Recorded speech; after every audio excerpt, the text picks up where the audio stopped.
오늘은 63장 내 왕이 임하나니라는 제목으로 하나님 말씀 묵상하겠습니다.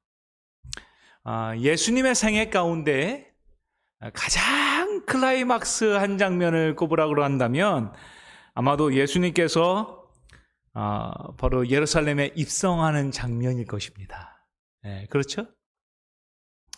예수님께서 이 입성하실 때에 정말로 많은 사람들이 그 예수님께 나와서 찬양을 드리고 또한 주님을 위해서 환호하면서 주님의 예루살렘 입성을 기대하고 또 축하했습니다. 성경은 그 장면을 이렇게 묘사하고 있죠.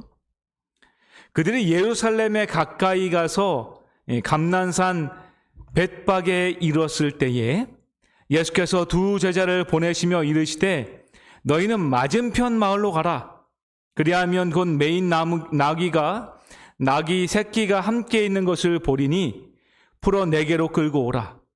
만일 누가 무슨 말을 하거든 주가 쓰시겠다 하라. 그리하면 즉시 보내리라. 우리가 잘 아는 것은 예수님께서 이제 예루살렘 가까이 찾아가시는 것입니다. 근데 주님께서 평소 같았으면요, 예루살렘에 있는 한 문 가운데 하나 조용히 지나가셨을 거예요. 근데 이번 장면에서는 예수님께서 제자를 부르십니다. 여기 성경은 말하기를 어떤 제자인지는 말하지 않아요. 근데 2명의 제자를 예수께서 선택하셔서 보내셨다라고 말합니다. 가서 뭐 하라는 거예요? 여기 보니까 메인 나귀와 나귀 새끼가 있으니까 풀어오라는 것입니다. 그리고 끌고 오라는 것이죠. 이 장면은요, 조금 어떻게 보면 낯선 장면입니다.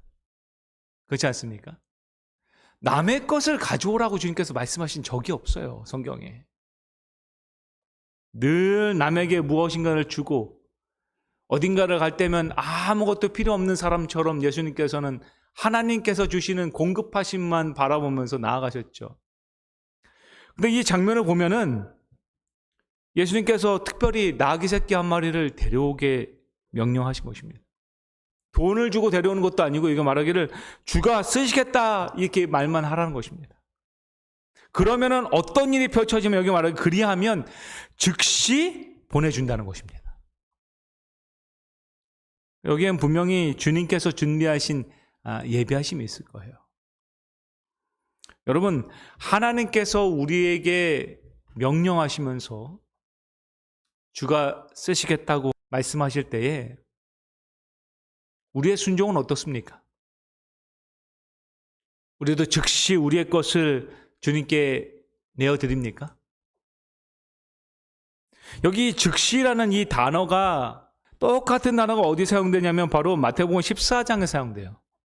14장 31절과 32절은 말하기를 예수께서 즉시 손을 내밀어서 그를 붙들었다 얘기합니다. 누구 장면입니까? 베드로가 물 위를 걷다가 물에 막 빠져 들어가는 겁니다. 예수님께서 지체하지 않으세요. 베드로를 살리기 위해서 그분의 손을 즉시 뻗어서 그를 올리십니다. 그리고 말씀하십니다. 믿음이 작은 자여 왜 의심하였느냐. 하나님은 지체하지 않으세요. 예수님은 우리를 구원하기 위해서 절대로 지체하지 않으십니다. 예수님의 이 행동에 이 바람이 그쳐버립니다. 놀라운 기적이 일어나는 것이죠. 근데 우리는 어떻습니까? 하나님이 우리를 구원하기 위해서 지체하지 않으시는 것처럼 우리도 주님을 위해서 지체하지 않고 어떤 변명도 하지 않고 어떤 이유도 되지 않고 주님의 말씀에 순종하고 있습니까? 저는 이번 일주일이 정말로 행복했어요. 제가 특별히 맛있는 걸 먹어서 행복한 건 아니었고요. 무엇 때문에 행복했냐면 지난 안식일 저녁에 우리 김창현 집사님 가정에 모여서 애들과 엄마 아빠들 다 같이 서약을 했습니다. 매일매일 하나님께 말씀 읽고 예배 드리기로 서약을 했어요. 그래서 제가 집에 가면서 과연 얼마나 이것이 지켜질까. 그리고 제가 깜짝 놀란 것이요. 카톡방이 하나 있는데 이 카톡방에는 글은 못 올립니다. 근데 사진만 올릴 수 있어요. 어떤 사진이면 애들과 예배드린 다음에 예배드린 사진 올리는 거예요. 여러분 보세요. 매일 저녁마다 계속해서 카톡이 울려 퍼져요. 우리 예배 드렸습니다. 매일 아침 예배 드린 사람들은 아침에 울려 퍼지고 오후에 드리면 오후에 울려 퍼지고 그러고 나서 제가 매일 확인했어요. 제가 그 담당도 아니지만 담임 목사에서 관심을 갖고 매일 확인했습니다. 근데요, 여러분 있잖아요. 어제 저녁까지 한마디도 빠지지 않고 매일매일 말씀을 읽은 것입니다. 그들이 약속하고 서원한 것을 즉시 행했던 거예요. 저는 이곳에 넘치는 은혜가 있음을 발견했습니다.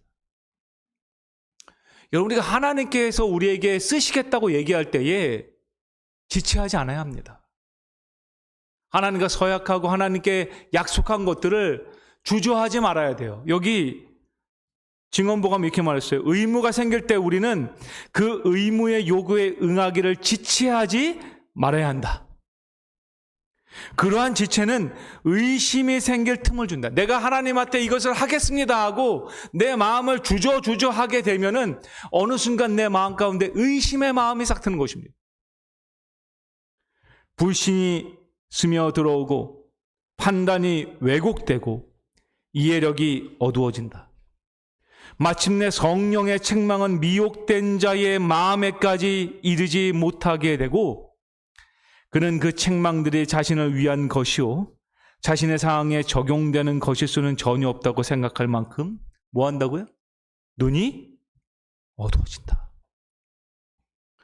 여러분, 하나님께서 우리를 쓰시겠다고 오늘 요번 이제 너희가 이런 사역을 하라고 내가 너희에게 이런 직분을 맡겼다고 할 때에 여러분 그것을 내 생각과 내 판단으로 교제하면 안 된다는 거예요. 지체하지 말라는 것입니다. 오히려 우리가 지체하게 되면 내 마음 가운데 의심이 들어요. 내가 변명하게 되면 내 마음 가운데 불신이 들어요. 그리고 마음에 왜곡함이 생기고 영적으로 어두워지는 것이죠. 계속해서 증언보감에 주님 말씀하셨어요. 자아에 대한 어떤 값을 치를지라도 비록 생명 자체를 희생당할지라도 하나님의 뜻을 행하고자 하는 열렬한 소망과 불굴의 노력 앞에는 모든 장애물이 사라질 것이다. 내가 주님께 내 맡기기로 약속을 하고 주님께서 쓰시겠다고 말씀하실 때 그것을 있는 모습 그대로 내놓는다면 여러분 내가 갖고 있는 장애물들이 사라지는 거예요. 주님 내가 이렇게 할 만한 능력이 안 됩니다. 그럼 주님께서 능력을 주세요. 주님 제가 그거 할 만한 시간이 안 됩니다. 그럼 시간을 주세요. 주님 제가 할 만한 건강이나 재정이 안 됩니다. 주님께서 더 하시는 것입니다. 그 안에 주님께서 하신다 그랬어요. 여기 말합니다. 시련과 어두움 속에서도 예수님을 그들의 믿음의 주요 또 온전케 하시는 분으로 바라보고 전진하는 자들에게 있는 흑암은 하늘에서 오는 빛이 제거해 버릴 것이다. 아까 뭐라 그랬어요? 여기 눈이 어두워진다고 얘기했어요. 근데 여기 분명히 말하기를 그러나 내가 온전케 하시는 분 예수님을 바라보면서 헌신하면 나아갈 때에 내 앞에 있는 흑암을 주님께서 제거해 버리시는 것입니다. 그리고 빛 대신 주님이 내 생에 보이는 것이죠. 여러분 주님께서는 오늘 여러분을 사용하기를 원하세요. 낙이 큰 아빠 낙이도 아니고 그 엄마 낙이 옆에 붙어있는 조그마한 새끼 낙이를 데려오라고 주님 말씀하십니다. 그러나 거기에 있는 능력은 내가 더해주겠다고. 그러니 너는 능력 주시는 자 안에서 모든 것을 할 수 있다는 주의 약속을 믿으라고 얘기하고 있는 것입니다. 오늘 여러분들은 그 주님을 믿으십니까? 우리를 온전케 하시는 분은 누구예요? 내 생각이나 내 지혜나 내 건강이 아니에요. 내 능력이 아니에요. 누구예요? 하나님이세요. 우리의 나이는요 주님께 중요하지 않습니다. 나이가 많건 적건 그건 중요하지 않아요. 능력이 있건 없건 중요하지 않습니다. 주님께서 뭐라 그랬어요? 주님께서는 세상에서 가장 비천한 사람을 데려가서 가장 존귀하게도 만들 수 있는 분이라고 약속하신 것입니다. 주님이 가장 중요하게 생각한 것은 무엇이냐? 주님께 순종하고 의지하는 마음인 거예요. 여기 가력법은기별 1권 331페이지에 말했어요. 인간이 자기 자신을 구원하는 일은 불가능한 것이다. 여러분, 이건 불가능한 거예요. 내 능력으로 하면 불가능한 것입니다. 인간은 이 문제에 관하여 자기 자신을 속일 수 있을지 모르나 자기 자신을 구원할 수는 없다. 그래서 뭐라 그랬어요? 지체하지 않고 믿음으로 그리스도를 붙잡을 때에 그대들은 예수님 안에서 새로운 피조물이 될 것이며 세상에 빛이 될 것이다. 아멘입니까? 오늘 여러분들 모두를 우리 주님께서 세상의 빛으로 삼으실 것입니다. 여러분 생각해 보세요. 그 나귀 새끼 한 마리가 그 영광을 받기 위해서 한 것이 무엇이 있습니까? 아무것도 없어요. 주님이 부르실 때의 순종함으로 나아갔을 때 그 안에 거하시는 예수님으로 말미암아서 존귀한 것이 되는 것입니다. 우리의 인생이 그렇다는 거예요. 그리스도인의 삶이요. 나귀 주인의 순종은요, 하나님의 말씀의 성취로 연결되어집니다. 스가랴서 9장 9절에 보면은 주님께서 뭐라고 예언하셨냐면 시온에 따라 크게 기뻐할지어다 예루살렘에 따라 즐거이 부를지어다. 보라, 내 왕이 내게 임하겠다는 거예요. 근데 이 왕이 뭘 타고 와요? 꽃가마를 타고 옵니까? 아니에요.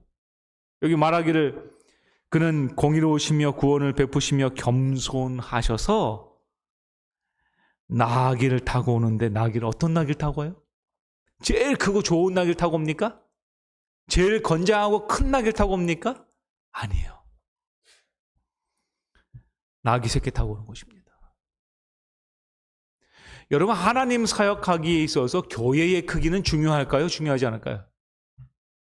물론 1000명, 2000명 되는 교회 되면 큰일을 하겠죠. 그러나 여러분 1000명, 2000명 되는 교회는요, 그 1000명, 2000명을 관리하기도 바빠요. 그렇지 않습니까? 하나님께서는 어쩌면 나귀 새끼와 같은 우리 교회를 사용하실 수 있습니다. 이 세상 가운데 가장 큰 교회는 아닐지 몰라요. 그러나 하나님께 내어 맡긴 교회, 하나님께 순종하기로 선택한 성도들이 모이고, 여러분 하나님께서는 그 교회를 주님 오실 때에 제일 앞에 세워두실 것입니다. 그리고 주님의 세상의 빛을 전달하는 사역을 감당케 하실 거예요. 예수님께서는 사람이 타본 일이 없는 나귀 새끼를 쓰기로 결정하셨어요. 저는 이 말씀의 의미가 너무 크다고 생각합니다. 사람이 타본 일이 없어요. 이 나귀는 예수님만을 위해서 선택되고 자신을 준비한 것입니다. 성별된 것입니다. 이게 거룩함이에요.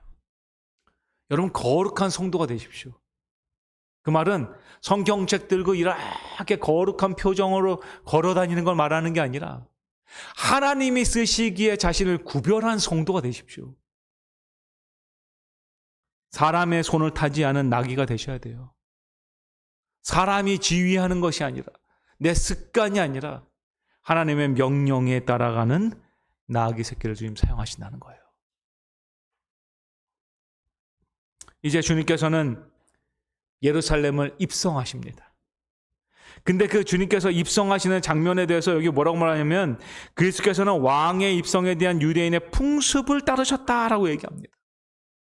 그러니까 그 풍습이 뭐냐면 이 종려나무 보이잖아요?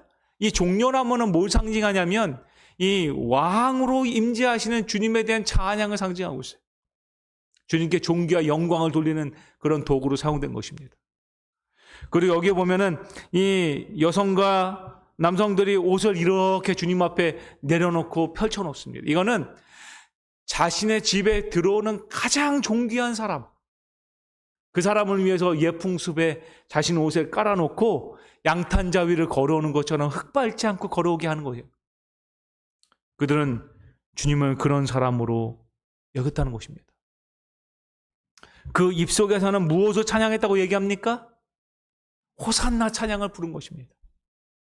이 호산나 찬양이라는 것은 시편 118편에 보면 이날은 여호와께서 정하신 것이라 이날에 우리가 즐거워하고 기뻐하리로다. 그러면서 뭐라 그러냐면 여호와여 구하옵나니 이제 구원하소서.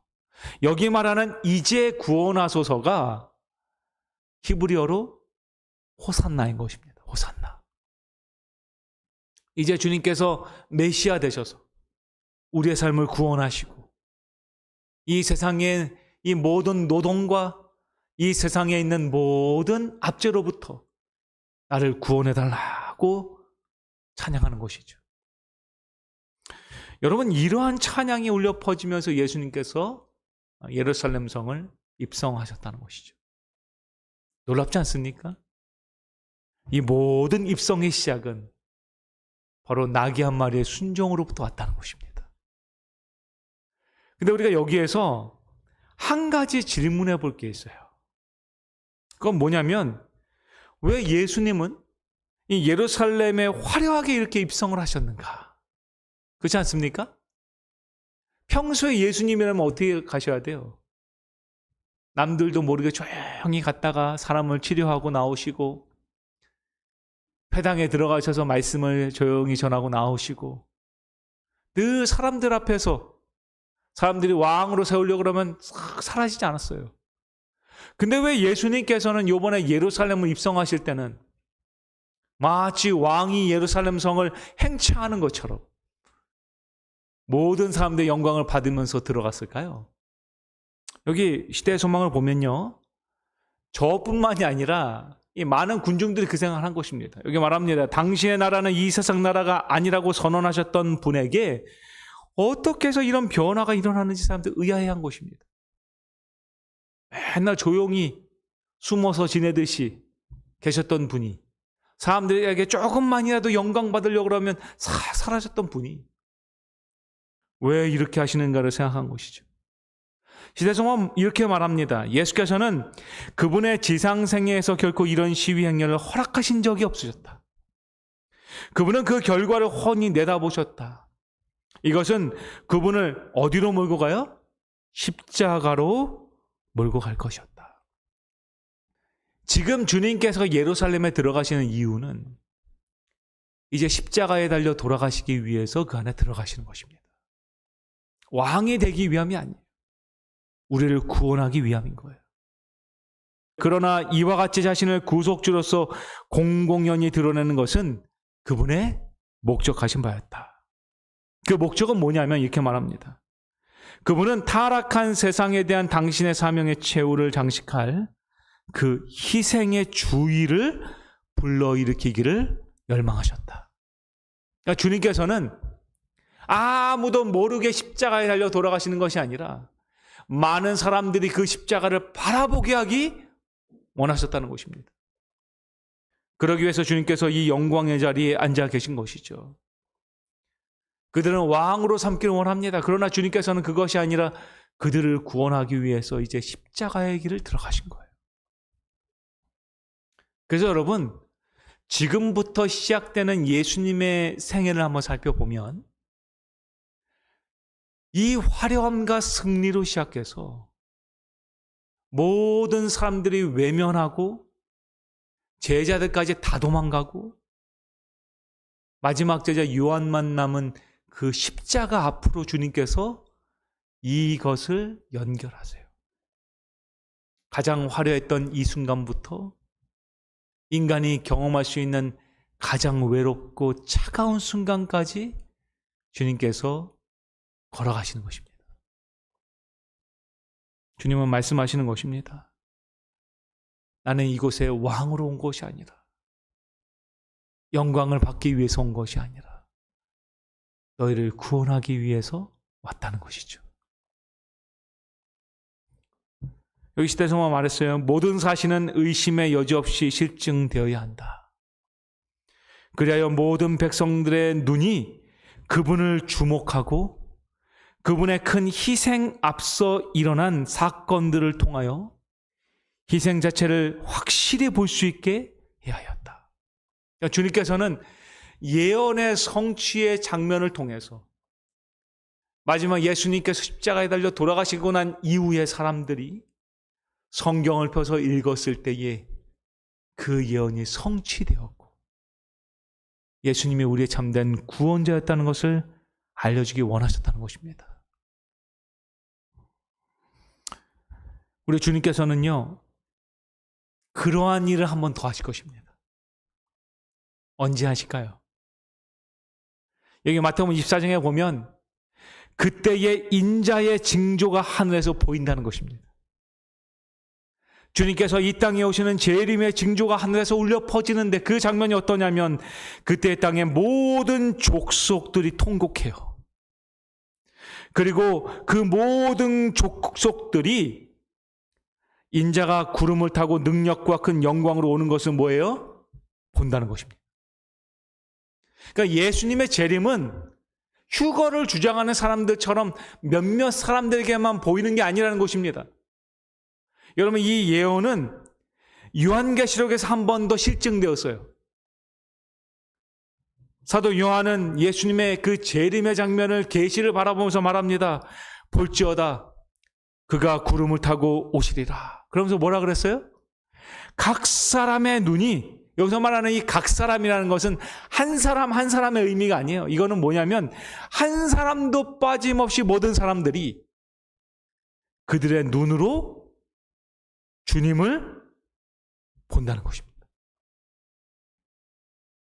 근데 주님을 본 사람은 어떤 사람도 있냐면 십자가 달려 돌아가신 주님을 찌른 사람도 볼 거예요. 그래서 주님 앞에서 다들 애곡하고 슬퍼하는 것입니다. 우리가 그렇게 슬퍼할 때 주님께서 뭐라고 말씀하시냐면은 주 하나님이 이르시되 나는 알파와 오메가라. 내가 그곳에 있었다. 주님 말씀하십니다. 그래서 이제도 있고 전에도 있었던 그 주님께서 말씀하신다라고 말하고 있는 것이죠.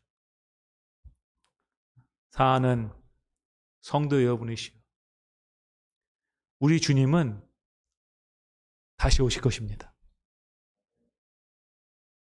그리고 그 광경은 주님을 찌른 사람이나 주님 앞에 무릎 꿇은 사람이나 모두가 바라볼 것입니다. 그리고 그곳마다 눈물이 있을 거예요. 그런데 그 눈물의 차이가 있다는 것이죠. 주님을 외면하고 주님을 찔렀던 사람들, 주님을 비난하고 주님을 믿지 않았던 사람들은 애통하며 슬퍼할 것입니다. 그러나 어려움 가운데서도 주님을 끝까지 믿었던 사람들은요, 주님을 만남에 기쁨의 눈물을 흘릴 것입니다. 오늘 저녁 여러분들은 어떠한 눈물을 흘리기 원하십니까? 애통의 눈물입니까? 아니면 기쁨의 환희의 눈물입니까? 우리가 온전히 주님을 바라보고요, 주님의 말씀에 순종함으로 말미암아서 이곳에 거하시는 모든 성도님들, 주님 오시는 그날의 기쁨의 눈물을 흘리게 되길 소망합니다. 그러기 위해서 여러분이시여, 주님께서 쓰시겠다고 말씀하실 때 우리가 우리의 자신을 주님께 내어 맡겨야 돼요. 네. 왜냐하면 주님 뭐라고 말씀하신 이 장면에서 이렇게 말씀하십니다. 무리 중 어떤 바리새인들이 말하되 선생이여 당신의 제자들을 책망하소서. 왜 이렇게 시끄럽게 하냐는 거예요. 소동 피우냐는 것입니다. 그때 주님 말씀하시기를 이렇게 말씀하셨어요. 대답하여 이르시되 내가 너희에게 말하노니 만일 이 사람들이 침묵하면 돌들이 소리 지른다는 것입니다. 그러니 너희는 어디 설 거냐는 거예요. 오늘 주님께서 여러분들을 쓰시겠다고 여러분 부르실 때에 준비되어졌던 이 나귀처럼, 사람이 타본 일이 없이 준비됐던 이 나귀처럼 우리 자신을 주님께 내어 맡길 때 주님께서는 우리를 사용하셔서 주님의 놀라운 재림의 장면 때 주를 찬양하는 그 어린 양의 찬양대 그 대열에 우리는 모두를 초청하실 것입니다. 여러분, 저희가 그 자리에 함께 있길 소망합니다.